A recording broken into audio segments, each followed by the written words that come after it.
સહયોગી નીરજ કંસારા જોડાયા છે માહિતી સાથે। નીરજ, કઈ રીતે વૈશ્વિક બજારો, કારણ કે જે રીતે આપણે જોઈ રહ્યા છે કે આપણા માટે તો, ગુજરાત માટે તો, જે કહી શકાય ઓવરઓલ વર્લ્ડ માટે આ હાદસો જે આપણને અમદાવાદમાં થતો દેખાયો, પરંતુ એની સાથે સાથે ગ્લોબલ તરફથી પણ જોઈએ તો ઘણા હાદસાઓ છે, એક નેગેટિવ સેટઅપ આજે આપણે જોઈ રહ્યા છીએ। ડિટેલ શું છે નીરજ?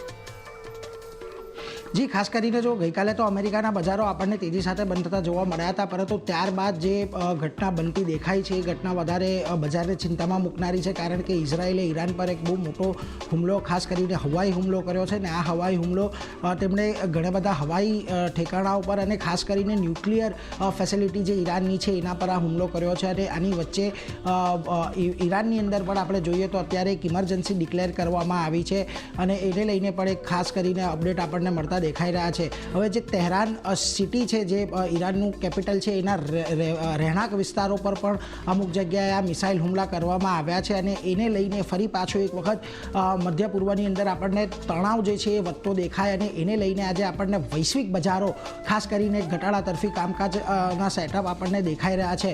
હવે યુએસએ પણ અહીંયાથી સ્પષ્ટ કરી દીધું છે કે અમે આ જે હુમલો થયો છે એ હુમલામાં અમેરિકાનો કોઈ હાથ નથી, આ હુમલો સંપૂર્ણપણે ઇઝરાયેલે કર્યો છે, એટલે એની અંદર યુએસએનો હાથ નથી એમ કહીને યુએસએ પોતાનો હાથ પાછો ખેંચી રહ્યો છે। પરંતુ આજે પરિસ્થિતિ અત્યારે ઊભી થઈ રહી છે, એને લઈને વૈશ્વિક બજારોની અંદર ખાસી એવી ચિંતા છે।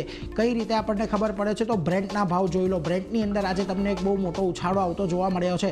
ગઈકાલે હજી આપણે $70 વાત કરી રહ્યા હતા, પરંતુ આજે બ્રેન્ટ છે $74 પર પહોંચતું જોવા મળ્યું છે। એક જ દિવસની અંદર આપણને ક્રૂડમાં એક બહુ મોટો ઉછાળો જોવા મળી ગયો છે। બીજી તરફ જ્યારે પણ કોઈ આવી પરિસ્થિતિ ઉદ્ભવે છે ત્યારે સોનાની અંદર ખરીદદારી આવતી જોવા મળે છે। આજે સોનું પણ તમને 1.5% જેટલું રાતોરાત વધતું દેખાયું છે, અને સોનામાં પણ એક સારી તેજી આવી ગઈ છે। બીજી તરફ ખાસ કરીને તમને ડોલર ઇન્ડેક્સ પણ જે 98ના લેવલની નીચે પહોંચ્યો હતો તે પણ અત્યારે ઉપર આવતો દેખાઈ રહ્યો છે, અને આ બધાની વચ્ચે ડાઉ ફ્યુચર્સની અંદર પણ તમને ઓલમોસ્ટ આજે જે ઘટાડો આવતો દેખાયો છે, ઘાસો મોટો ઘટાડો તમને ડાઉ ફ્યુચર્સની અંદર 600 પોઈન્ટ સુધીનો ઘટાડો આવતો દેખાયો છે। એટલે આ બધામાં એક ખાસ આપણે અહીંયાથી ધ્યાન રાખવાનું છે।